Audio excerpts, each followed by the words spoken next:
मेरो दाई के भो दाई मैले रागा काटेको छु मासु कति खानुहुन्छ कति रुपियाँ किलो 500 रुपियाँ किलो दाई 500 रुपियाँ किलो म त ब्रोइलर खान्छु बरु खाँदैन म त्यो रागो मासु दाई रागाको मासु खाने होइन अघि भने तँलाई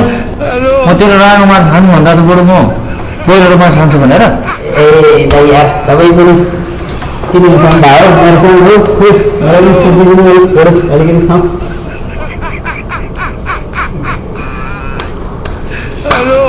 खोइ म त तपाईँलाई त्यसो भए म ब्रोइलर किलो मासु ल्याइदिनु नि त ब्रोइलर मासु चाहिँ कति किलो त नि 800 हो ब्रोइलर किलो मासु 800 रुपियाँ के भनेर पुरा खानु आएछ त हो अनि तपाईँलाई ल 2 किलो छुट्याएर खान्छु त्यही ल्याउनु नि त धेरै छाड्यो हो मलाई मासु